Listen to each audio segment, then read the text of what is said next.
Nesta vida, você pode perder tudo que ama e todos que o amam.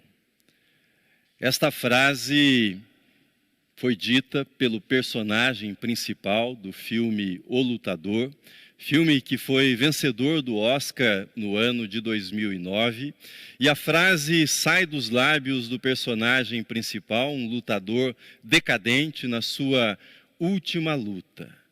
Nesta vida, você pode perder tudo que ama e todos que o amam. Que frase triste, que frase forte e que frase verdadeira. Nesta vida, você pode perder tudo que ama e todos que o amam.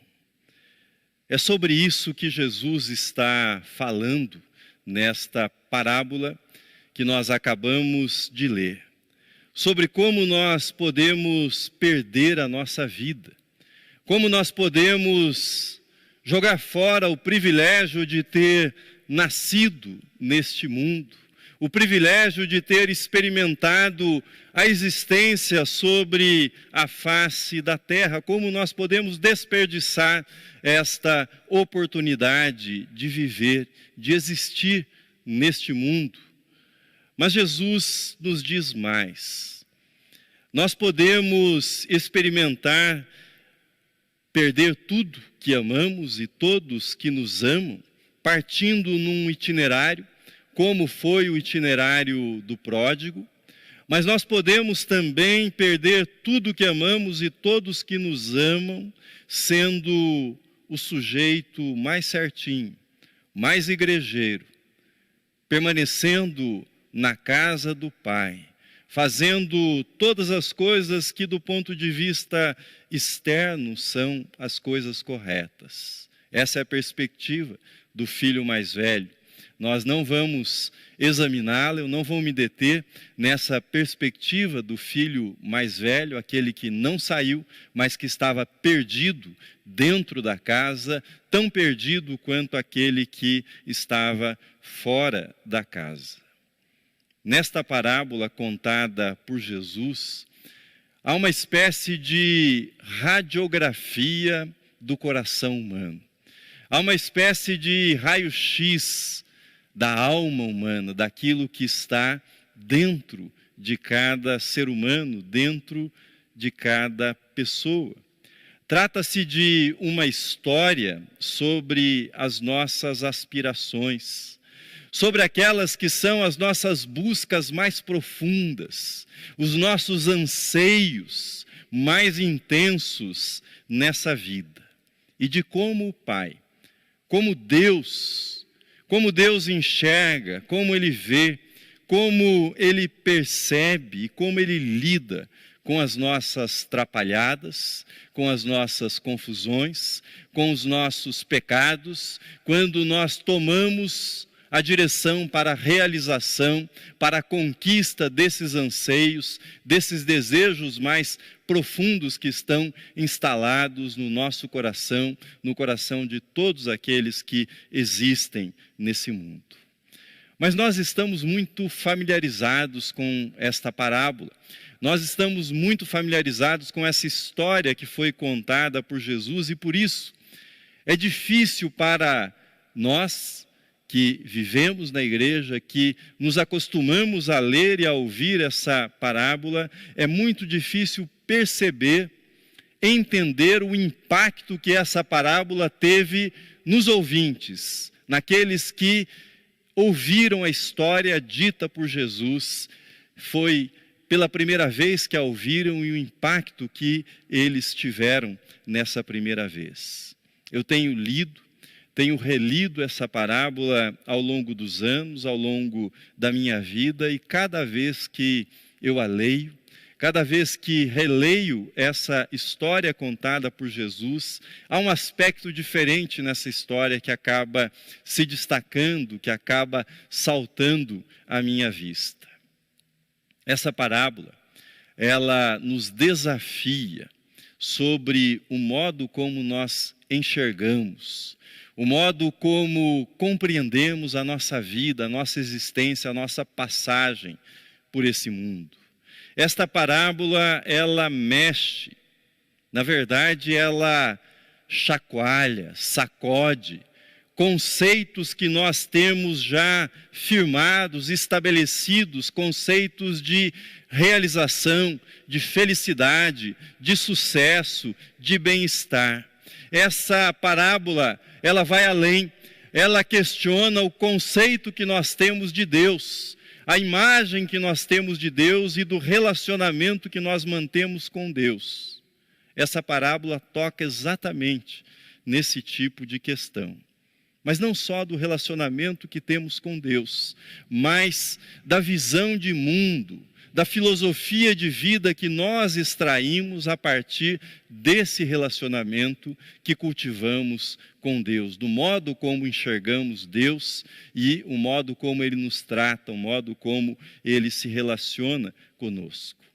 É nessa perspectiva que eu quero convidá-lo, nesta manhã, a olhar comigo o filho mais novo e o seu relacionamento com o pai. Vamos olhar para alguns detalhes desse texto, como ele nos apresenta o filho e o seu relacionamento com o pai. O texto apresenta expressões que são fortíssimas. A primeira delas, o filho se dirige ao pai e lhe diz: Pai, dá-me a parte dos bens que me cabe. Essa é uma expressão muito forte. Mas há uma segunda expressão que se segue, ajuntando tudo o que era seu. Ajuntando tudo o que era seu. Nós temos aqui duas atitudes que são extremamente humanas. Atitudes de autonomia. Reivindicar. Ele reivindica aquilo que julga que é seu. E ao mesmo tempo ele faz um movimento de ajuntar aquilo que ele julga ter direito, aquilo que ele julga que pode possuir, aquilo que ele julga que pode utilizar. Primeiro ele reivindica aquilo que julga ser direito seu.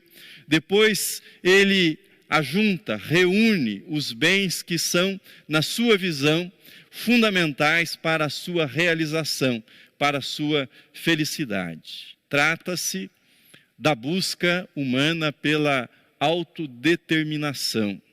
É como se aquele moço estivesse com a sua atitude dizendo: eu sou o dono da minha vida, eu sou o dono do meu nariz, eu sou o autor do meu destino, eu sei o que eu preciso para a minha felicidade e eu irei atrás disso e irei atrás da minha felicidade nos termos que eu estabeleci para a minha felicidade. É como se ele dissesse para o pai: Pai, essa é minha hora, esse é o meu tempo, essa é minha vez, daqui a pouco eu não poderei mais usufruir dessa felicidade, daqui a pouco o meu tempo terá passado, daqui a pouco eu estarei muito velho, a vida terá passado e eu não terei experimentado o melhor da vida. É agora. O momento é esse, o que eu preciso para ser feliz é dinheiro e liberdade, dinheiro e estrada, dinheiro e autodeterminação. Há um segundo movimento. O segundo movimento da parábola nos apresenta o distanciamento. Depois de ter conseguido o que queria, depois de ter ajuntado aquilo que ele julgava ser seu, ele partiu para uma terra distante. Você já se perguntou por que ele precisava ir para uma terra distante? Por que ele quis ir nessa história contada por Jesus para uma terra distante? Será que ele não poderia ficar numa cidade qualquer, nos arredores, nas proximidades da propriedade do seu pai? Por que uma terra distante? Por que ir para longe? Ele queria distância do pai. Ele não queria a sombra do pai. Ele não queria a influência do pai. Ele está convicto que ele sabe como viver a vida. Ele está convicto do seu projeto de vida, da sua ideia de vida boa. de vida feliz, e essa vida boa e feliz é uma vida longe do Pai, longe dos olhos do Pai, longe da influência do Pai, longe da voz do Pai. E há um terceiro movimento. Primeiro, reivindicar e ajuntar. O segundo, distanciar-se, afastar-se do Pai. E o terceiro movimento é o mergulho. Aquele jovem mergulha na vida dissoluta, na vida desregrada, numa vida louca, numa vida sem referências, sem parâmetros. Com tudo que era seu, com as suas próprias ideias, longe da casa do Pai, distante do Pai, ele então finalmente põe em prática os seus sonhos de felicidade. Ele torra, gasta tudo. Ele bebe até a última gota da felicidade que ele busca. Ele fica até as luzes se apagarem na festa e as portas se fecharem. Ele experimenta tudo o que pode, tudo aquilo que é legal, tudo aquilo que lhe parece interessante aos seus olhos. Ele suga tudo o que ele consegue das suas experiências. É mais ou menos como se ele espremesse, como se ele apertasse para extrair tudo que fosse possível daquela experiência, daquele momento, daquele mergulho que ele faz na sua busca de satisfação e de felicidade, para depois, por fim, depois de ter mergulhado nessa experiência, depois de ter queimado tudo, começar a passar necessidade, sentir fome, sentir o estômago doer e buscar algum tipo de ajuda e não encontrar solidariedade alguma entre os moradores daquela terra. É interessante observar como esse movimento é um movimento rápido e descrito por Jesus de uma forma extraordinária do ponto de vista literário, pois o jovem vai de um extremo ao outro numa velocidade alucinante, dos planos de afastamento, das atitudes tomadas, da busca pela autonomia, pela liberdade, do ajuntar tudo que era seu, do dissipar até um momento de penúria, de miséria. Ele vai numa velocidade alucinante, muito, muito rápido. E diz o texto que ele se torna um guardador de porcos. É o emprego que ele consegue, guardador de porcos. O que Jesus está destacando com essa imagem não é a condição social daquele moço, não é a sua falência econômica, a sua penúria financeira, não é isso. É verdade que ele desceu muito baixo na escala social, que ele chegou a uma condição de miséria, é verdade, mas o que Jesus está salientando aqui não é uma questão econômica, não é uma questão de status, não é uma questão de ocupar uma posição social elevada, uma posição social de inferioridade. O que Jesus está salientando é o ponto em que aquele moço chegou na escala espiritual, é a sua falência espiritual, é a sua indigência espiritual, é isso que Jesus está destacando aqui. É a penúria, é a miséria que ele se encontra sob o ponto de vista espiritual e não sob o ponto de vista econômico. Pois, para um judeu, dizer que alguém havia se tornado um guardador de porcos, que a aspiração daquele moço, antes pela felicidade, pela liberdade, pela realização, agora essa aspiração havia sido substituída pelo desejo de usufruir um pouco da comida que os porcos comiam.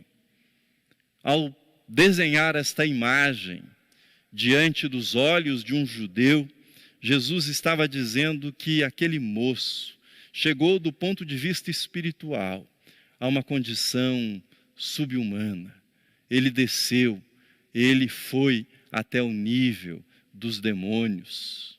Essa é a sua condição espiritual.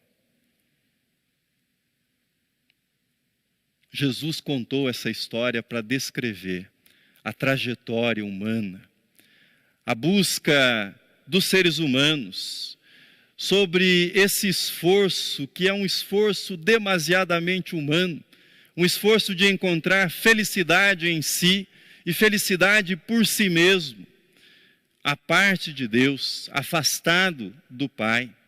O esforço humano de encontrar realização nesses movimentos sobre os quais a humanidade se debruça o tempo todo, o movimento de ajuntar e o movimento de dissipar, o movimento de acumular e o movimento de gastar. Não é em torno disso que se organiza o projeto de felicidade que é propagado no mercado humano, no mercado de busca da felicidade humana. Dizemos, se eu tivesse, dizemos, se eu comprasse, então eu seria feliz, eu estaria bem na vida. Desse esforço humano, dá-me a parte que me cabe, eu quero o que é meu, eu sou o dono da minha vida, eu sou o dono do meu nariz, eu vou vivê-la, e vou vivê-la completamente para mim, longe da casa do Pai, sem nenhuma consideração pelo Pai, sem nenhuma referência do Pai. Esse é o projeto humano de felicidade descrito aqui por Jesus. Quando uma pessoa assume a viagem do pródigo, quando uma pessoa se põe nessa estrada apresentada por Jesus, ela busca uma terra distante da casa do Pai. Ela não quer qualquer eco, não quer qualquer som da voz do Pai ecoando na sua alma, no seu coração, na sua mente, pois ela quer provar que é suficiente para si mesma, que sabe o que é necessário para a sua felicidade. Com esse retrato que Jesus traçou do pródigo, na verdade, Jesus está confrontando a todos nós com os conceitos que nós temos de liberdade e realização, de autonomia e de felicidade. O que Jesus está ensinando é que sem o Pai, a liberdade humana ela degenera rapidamente em egoísmo. Sem a referência dada pelo Pai, sem a presença do Pai, sem a companhia do Pai, a nossa liberdade ela se transforma em cativeiro, ela se transforma em prisão rapidamente. A busca da felicidade longe do Pai, ela sai dos trilhos. Ela sai dos trilhos e acaba descambando para uma espécie de vale-tudo, em busca dessa felicidade. Nessa parábola, Jesus está dizendo que há limites. Há limites para aquilo que o dinheiro pode comprar. Jesus está dizendo nessa parábola que há limites para a alegria que uma festa pode oferecer para uma pessoa. Há limites para o prazer ou para os prazeres dos sentidos, sejam eles quais forem, há limites para esse tipo de experiência. Mas nesta parábola Jesus mostra não só os limites, a falência desse projeto de felicidade apartado, afastado do Pai, mas Jesus mostra-nos mais. E aqui está aquilo que é o coração dessa parábola, pois Jesus nos desafia quanto à compreensão que nós possuímos a respeito de Deus e do tipo de relacionamento que Deus quer ter comigo e quer ter com você nesta vida. Lembremos que Jesus contou essa parábola para os religiosos do seu tempo, Os religiosos que estavam murmurando porque publicanos e pecadores eram amigos de Jesus. Jesus era recebido na casa dessas pessoas, Jesus se assentava, ele comia com essas pessoas e isso despertava a ira, a fúria dos fariseus e outros religiosos do tempo de Jesus. Então, Jesus apresenta aquilo que é o coração da sua mensagem. Aquilo que ele veio ao mundo para fazer, ou seja, revelar quem é o Pai. Revelar a face do Pai. Revelar que tipo de relacionamento o Pai deseja ter com os seus filhos. É isso que Jesus passa a nos apresentar nessa parábola. E a imagem que Jesus apresenta do Pai é de um Pai misericordioso, é de um Pai amoroso, é de um Pai perdoador, é de um Pai que tem alegria com os filhos que voltam para casa. É isso que nós temos. O pai fica feliz quando vê o filho voltando para casa. A parábola, de modo poético, diz que o pai avistou o filho quando ele vinha ainda longe, maltrapilho, descalço, abatido. Mas o pai reconhece que aquele que caminha em direção à casa é o filho. Ele sabe o jeito do filho andar, ele conhece os movimentos do seu filho, e ele avista longe naquela estrada o seu filho voltando para casa. O pai olha para aquele moço e ele não vê o desaforado, ele não vê o insolente que disse: eu quero a minha herança, quero agora mesmo, dá-me a parte dos bens que me cabe. Ele olha e não vê o desaforado, mas ele olha e vê o filho voltando para casa. Ele olha para aquele moço e não vê o desobediente, embora ele fosse desobediente, mas ele vê o filho. Ele olha para aquele moço e não vê o ingrato, embora ele fosse ingrato. Ele olha para aquele vulto que vem na estrada e ele não vê o usurpador. Embora ele fosse um usurpador, mas ele não vê o usurpador. Ele olha para aquele moço e ele não vê o dissoluto. Embora ele fosse dissoluto, ele olha para aquele moço que caminha em direção à casa e ele não vê o sem juízo, o maluco, o louco, embora ele fosse um sem juízo, um maluco, um louco.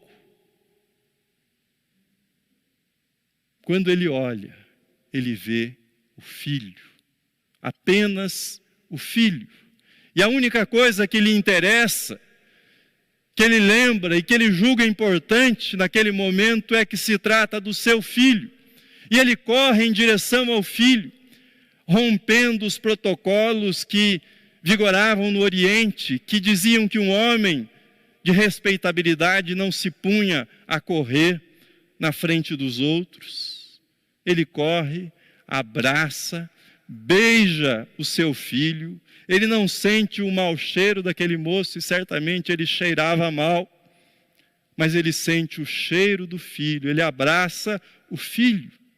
E ele fica tão feliz com o filho que está voltando para casa, que ele não quer falar sobre o passado, sobre as besteiras, sobre as idiotices que o filho fez. Aliás, o moço havia ensaiado o discurso, estava tudo na sua cabeça: pai, eu pequei contra o céu, contra ti, eu já não sou digno de ser chamado teu filho, me dá um emprego. Trate-me como um dos teus trabalhadores. E ele conseguiu dizer apenas a primeira metade, e o pai o impediu, o interrompeu, e se dirigindo aos empregados disse: tragam depressa a melhor roupa, uma sandália, o anel que indica a posição de filho, busquem o melhor novilho, nós vamos dar uma festa.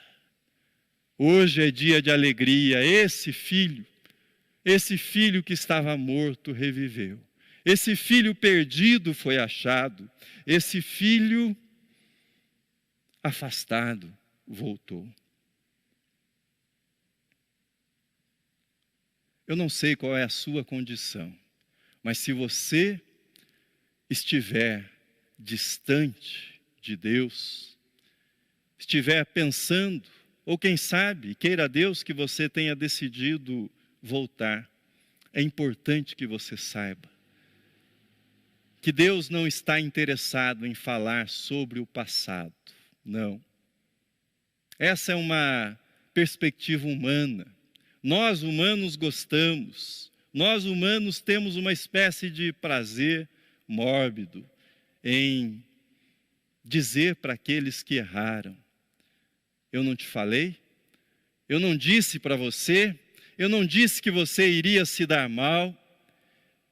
E nós gostamos de explorar, de demorar nos detalhes do fracasso. Mas Deus não.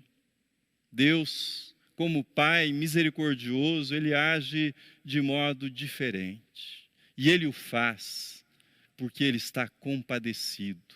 Compadecido pela miséria, pelo sofrimento, pela frustração daquele moço. E Deus age dessa forma, sempre em relação àqueles que retornam. Há um outro lado. O outro lado é o do filho, daquele que retorna. Ele precisa aceitar o perdão gracioso. Ele precisa entender que na casa do Pai reina a misericórdia. Não há lugar para negociação, para justiça própria, para mérito. É graça, perdão oferecidos pelo Pai. O Pai o quer de volta como filho, não como empregado, mas como filho que ele é.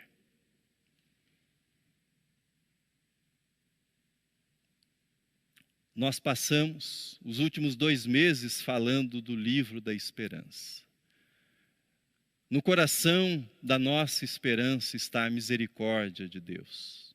No coração da nossa esperança está a mensagem trazida por Jesus, de um Deus perdoador, de um Deus amoroso, de um Deus que abraça aqueles que erram, de um Deus que oferece sempre a oportunidade de um novo começo, de uma nova jornada com Ele.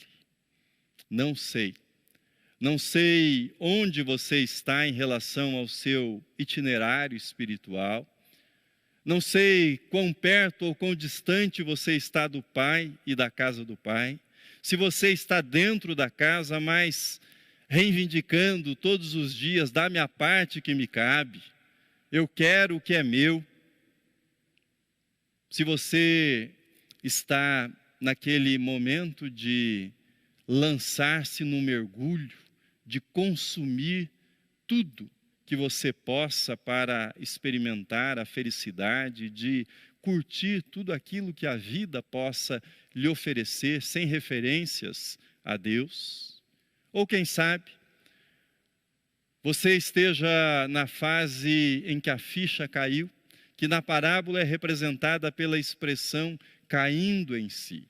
Momento em que o filho caiu em si e descobriu que o mundo passa, e passa rapidamente. Ou ainda, nós não trabalhamos, mas essa figura também está na parábola, aquele que nunca saiu da casa do Pai, mas vive murmurando. E como a gente que passa a vida inteira na igreja, servindo ao Senhor, mas sem alegria. Servindo ao Senhor, mas com o coração amargurado, com o coração destruído, com o coração azedo. Não sei qual é o seu lugar na geografia espiritual, em que ponto você se encontra. Somente você sabe disso. Somente você sabe o lugar onde você está. Mas eu sei, e essa é a razão dessa mensagem dessa manhã, eu sei que há um Pai que não se cansa de esperar por você. Eu sei que há um Pai que não o quer na casa como empregado. Eu sei que é um Pai que mesmo que você tenha feito todas as tolices possíveis nessa vida, Ele o quer de volta e não se cansa de esperar por você. Eu sei que há um Pai que, quando você tomar o rumo da casa, quando você caminhar em direção à casa, Ele vai correr na sua direção, vai lhe dar o melhor abraço que você já recebeu nessa vida, vai beijá-lo e vai dizer: filho, filho, aqui é o seu lugar, esta é sua casa, tudo que é meu pertence a você também. Eu sei que há um caminho que precisa ser feito só por você e o Pai, e ninguém mais. Na intimidade sua com o Pai, esse caminho precisa ser feito por você junto com o Pai, e só por você e o Pai. O que Deus lhe diz hoje, que essa parábola, o que Jesus nos diz hoje é: volte, volte, volte, volte hoje, volte agora, volte como você está, do jeito que você está, pois você tem um Pai, você tem uma casa para onde voltar, por isso, volte. Amém.